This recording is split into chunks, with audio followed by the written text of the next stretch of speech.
Morning, everyone. This is a joint hearing between the House Commerce and Economic Development Committee and the House Education Committee. We have with us John Gray, our legislative counsel, who will walk us through the statute on the higher education endowment trust fund. I think to give us a better idea of what the statute says, and it's been there for quite a while, I guess, but I know we haven't heard much about it. I don't know. No, it made the news when it turned out there was a lot of money going into it. It's becoming an interest, I guess. So I think we need to learn more about it. But John, thank you for joining us this morning. Good morning, everyone. John Gray, Office of Legislative Counsel. I hope to bore you guys this morning, but we will see what happens. So, Vermont Higher Education Endowment Trust Fund. Let me zoom in a little bit because I think that might be so to see.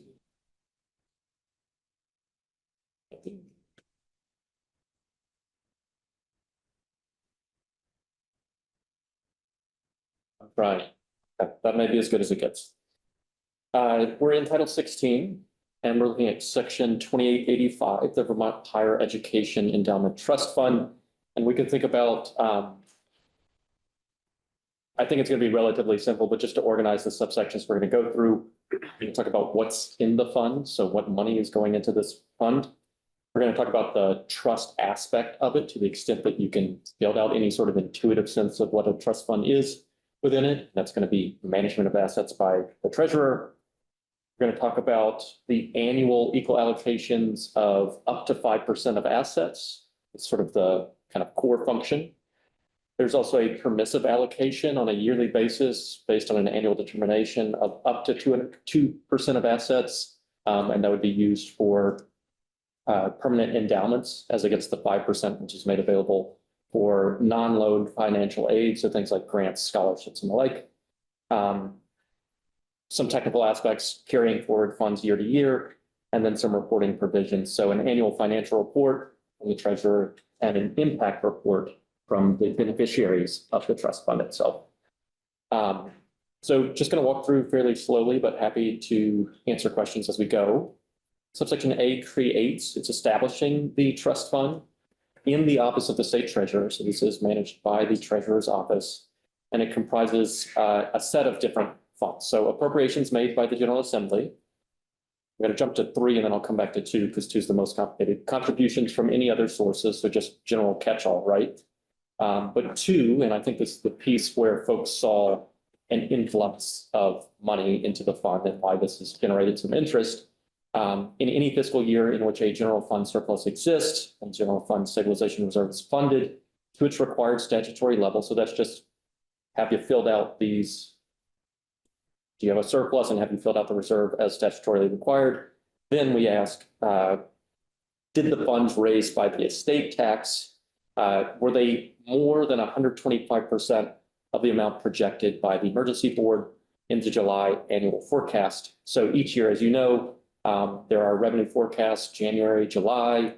This asks, look to that board determination in July. It's in excess of 125% of that estimate. Then those funds raised by the estate tax would go into this trust fund. So those are the 3 components of the trust fund: appropriations, this estate tax piece, and then contributions from other sources. Subsection B, just a simple sentence here, but I think that this is kind of establishing the intuitive sense of the trust aspect. Otherwise, you're kind of only left with the fact that it's titled a trust fund. I mean, you can title things all sorts of things. So subsection B says that the state treasurer may invest the monies in the fund. And you can think of this as kind of the classic trust element, right? It's a trust is someone holding property on behalf of someone else, a beneficiary, and managing those assets on their behalf. In this case, the state treasurer is your trustee in this function. And then we have, as you'll see in subsection C, a set of beneficiaries: the University of Vermont, Vermont State Colleges, and the Vermont Student Assistance Corporation. But subsection B is just establishing that authority for the treasurer to invest those monies, which means that they will be tied up and you have to dispose of them to release funds, right? So subsection C this is kind of the core, what I would describe as the core of this piece. In August of each fiscal year, beginning in the year 2000, the state treasurer shall withdraw and divide an amount equal to 5% of the assets. And I'm going to come back to the equal to 5% because it's actually not equal to 5%, it's up to 5%. Divide an amount equal to 5% of the assets equally among the University of Vermont, Vermont State Colleges, and the Vermont Student Assistance Corporation. So those are your three, what we might think of as beneficiaries under the trust fund. And as you can see, dividing those assets equally, and it's going to be an up to 5% of the assets. The next sentence spells out how we're capturing what assets are. As we just talked about, the treasurer would be investing these assets. So you're going to need to pull out funds if you're dividing up or allocating those assets. So you may have to sell off investments or dispose of them in different ways. So when are we capturing what constitutes assets? And that's what the next sentence tells us. Assets means the average of the fund's market values at the end of each quarter for the most recent 12 quarters for all quarters of operation, whichever is less. So it's a 3-year average of the asset values, the market values in the fund. I said before, we have this first line about dividing an amount equal to 5%, but I did want to note in the next sentence, therefore, up to 5% of the fund assets are hereby annually allocated pursuant to this section, provided that the amount allocated shall not exceed an amount that would bring the fund balance below the initial funding made in fiscal year 2000, plus any additional contributions to the principal. So the reason, the first sentence says this, divide 5% of assets, but you're actually limited by this proviso, provided that the amount allocated shall not exceed an amount that would bring the fund balance below the principal contributions, basically. So there's a minimum amount below which the allocations are not meant to take the trust fund. So you would divide up 5% of the assets, but if in doing so, it would take you below that limit, you would be limited by this proviso. So that's why it's actually up to 5% of the fund assets are hereby annually allocated. And then we have specificity as to what the funds are to be used for by the recipients. So the University of Vermont and the Vermont State Colleges shall use the funds to provide non-loan financial aid to Vermont students attending their institutions. And then the Vermont Student Assistance Corporation shall use the funds to provide non-loan financial aid to Vermont students attending Vermont post-secondary institution. So those are your three recipients or beneficiaries under this fund. And again, the idea is you're targeting 5% of assets, divide that equally amongst the three, and distribute for non-loan financial aid. So that's kind of the core of the trust fund. Subsection D deals with a permissive piece. Subsection C was shall, right? But here we have a may. So subsection D is during the first quarter of each fiscal year, the Secretary of Administration or designee and the council, which we'll come to shortly, but there's a council created within this section for purposes of this discretionary piece. Secretary of Administration and the council may authorize the state treasurer to make an amount equal to not more than 2% of the assets available in equal amounts to the University of Vermont and the Vermont State Colleges for the purpose of creating or increasing a permanent endowment. So unlike subsection C, which is shall on an annual basis, 5% assets for the purpose of non-loan financial aid, subsection D is about, it's a permissive, it's a discretionary determination, and it's up to 2% of assets available. It's a very similar structure with the same proviso in place. And it's for the purpose of creating or increasing a permanent endowment. You're going to see under subdivision D2 a very similar definition of asset. And I think the reason that you see this done twice is because there's a different time of determination, right? Under subsection C, it's in August of each fiscal year. And in subsection D, we're dealing with the first quarter of each fiscal year.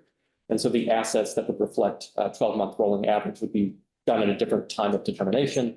So that's why you see this twice. So assets is the average of the fund's market values at the end of each quarter for the most recent 12 quarters for all quarters of operation, whichever is less.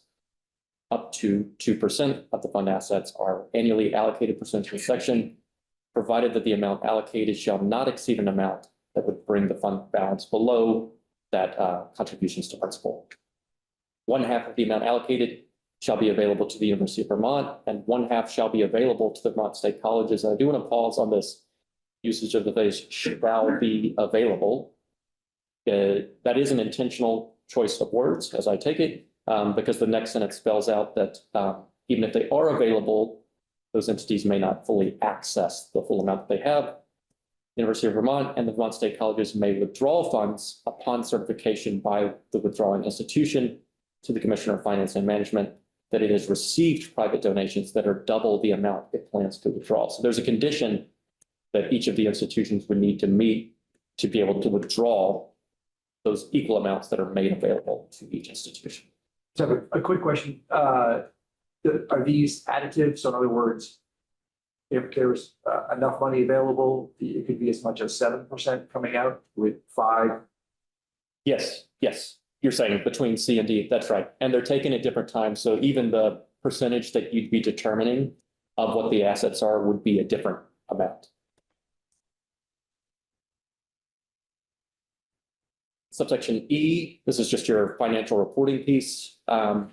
Annually on or before September 30th. And you think about this, this is following both the discretionary 2% piece for permanent endowments and the August piece, which is related to your annual 5% for non-loan financial aids. So annually on or before September 30th, the treasurer shall render a financial report on the receipts, disbursements, and earnings of the fund for the preceding fiscal year to the Secretary of Administration and the Council in subsection H. So letting the folks know, and those are, we scroll back up to D, you can see that those are the parties that are making this determination whether to authorize the treasurer to make that 2% available. So they are receiving a financial report from the treasurer on how the trust fund is doing. Subsection F, just technical carrying forward. So all balances in the fund at the end of any fiscal year shall be carried forward and used only for the purposes set forth in this section. Earnings of the fund that are not withdrawn shall remain in the fund. Subsection G is a piece that comes to the legislature. So before we had a financial report that's going to the discretionary decision makers for the 2% that might go to permanent endowments.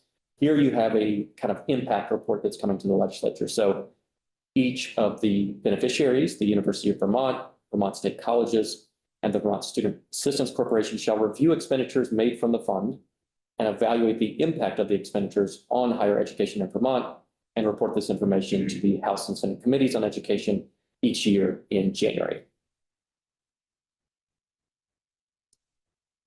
Subsection H, this is the council that has been hinted at a few times. This is one of the bodies that's making that determination for if that 2% is going to go out for permanent endowments. There is created the Vermont Higher Education Endowment Trust Fund Council to perform the duties set forth in subsections D and E of this section. Technically, they have no duty under E, but they do have a duty under subsection D. The council shall be attached to the office of the treasurer for administration purposes and composed of these members: the president of the University of Vermont, chancellor of the Vermont State Colleges, of the Vermont Student Assistance Corporation. So those are your heads of each of the beneficiaries. And then additionally, the president of the Association of Vermont Independent Colleges, a representative from the business and industry community selected by the Vermont Business Roundtable, and then 2 legislative members, one from the House and one from the Senate. And that is really the whole of it. Just again, A is setting out the composition of the funds in the trust fund, clarifying that trustee role, that the treasurer may invest the monies in the fund. C is describing your core annual 5%, potentially 5% allocation of assets equally among the beneficiaries for non-loan financial aid. D is a determination to be made by the Secretary of Administration and the council whether to authorize the treasurer to extend this 2% for permanent endowments. And then you have a set of reports, financial reporting to the decision makers within the fund.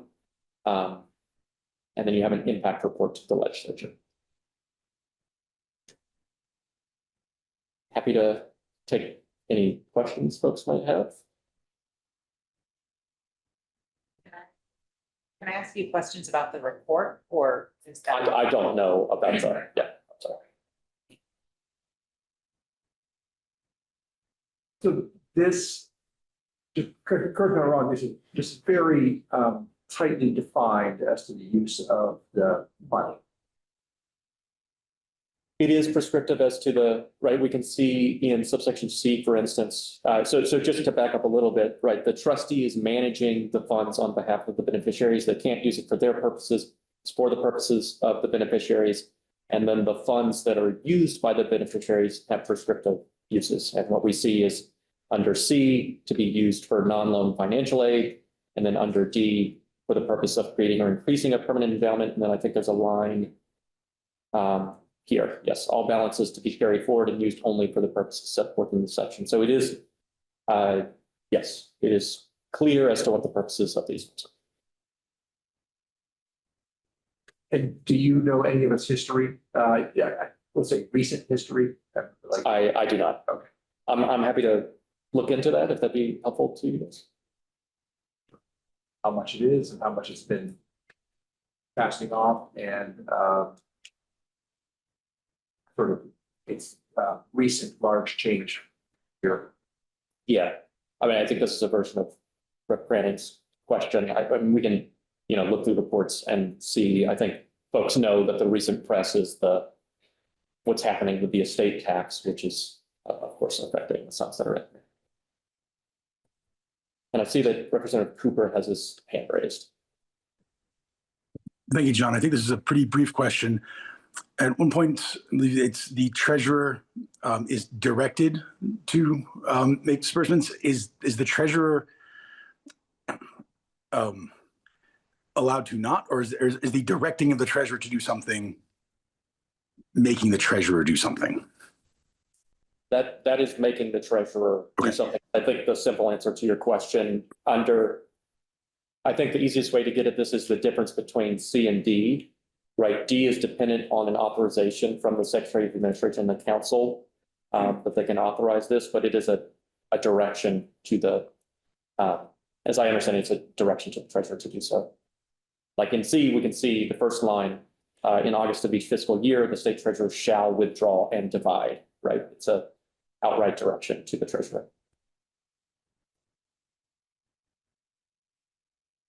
There's nothing in the statute that directs the council when they should meet. They have no chair, they call meetings. Bump out,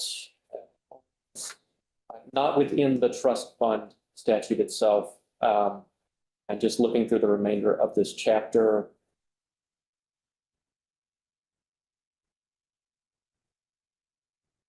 Nothing in the remainder of the chapter. Second.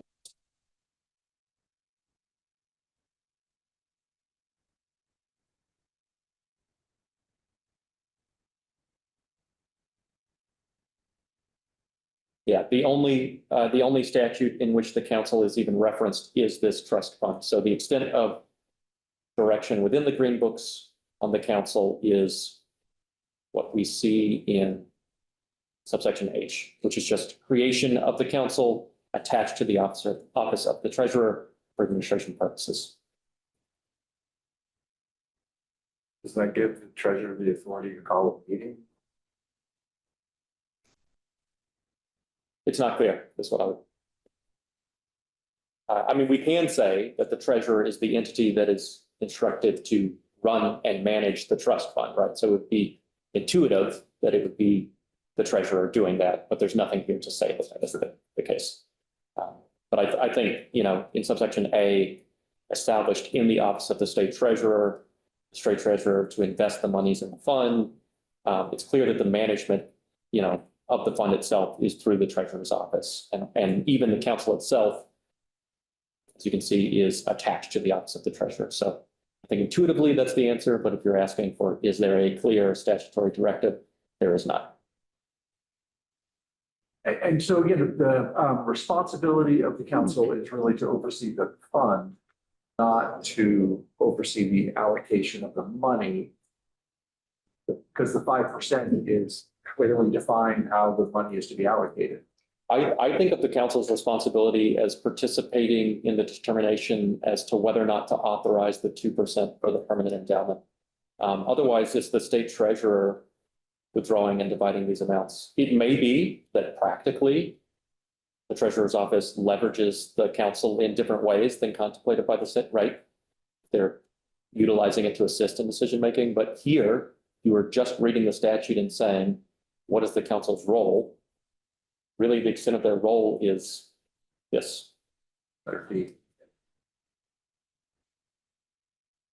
Sean, where's the oversight into the funds that are allocated?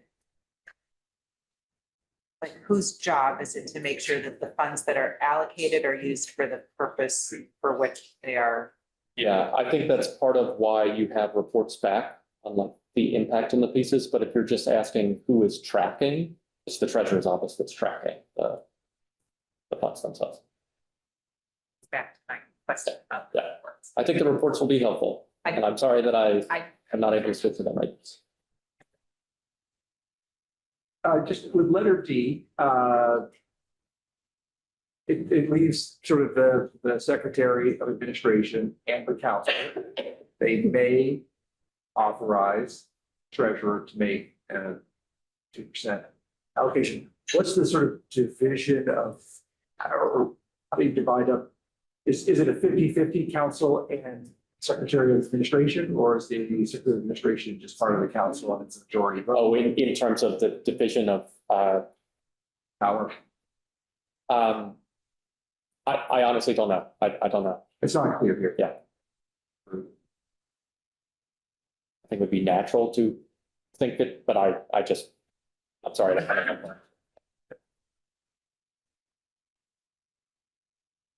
Question on timing. Subpart C here sets up the amount they can take every year for non-loan fund purposes. That's simply to set up that pool of accounts, and then it can be allocated throughout the year. There is no deadline or date certain specified herein where they have to actually allocate that money. I think it's saying that in August, the treasurer withdraws that amount. So it's not just an accounting mechanism, right? It's not just saying we have this piece, it's withdraw it and divide it amongst those three in August of each fiscal year.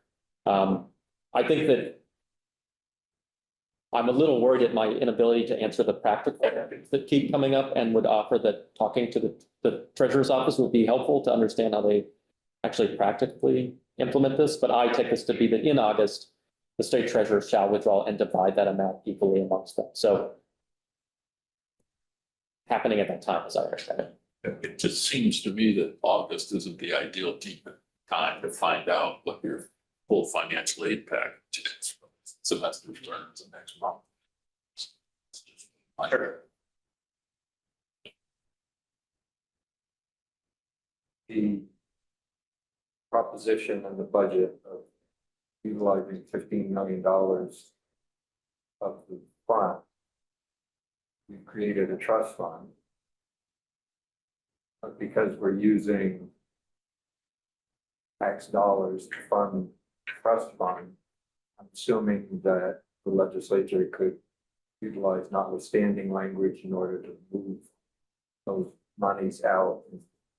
Yep.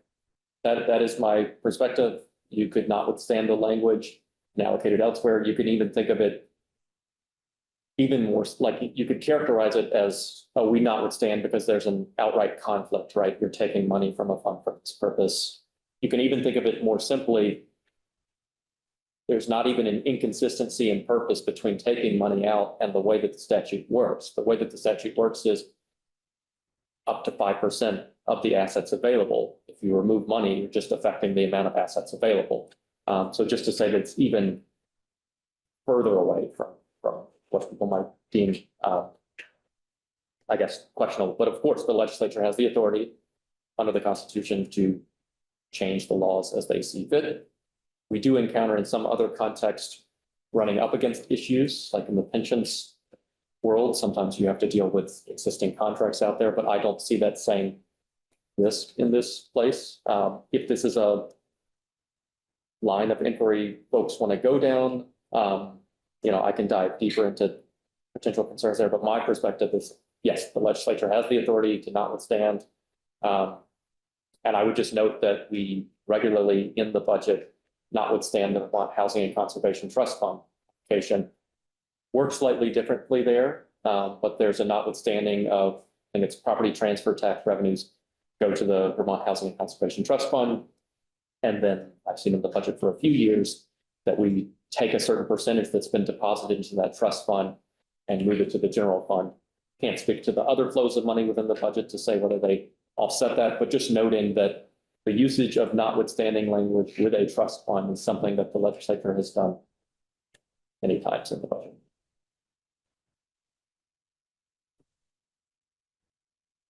Good question.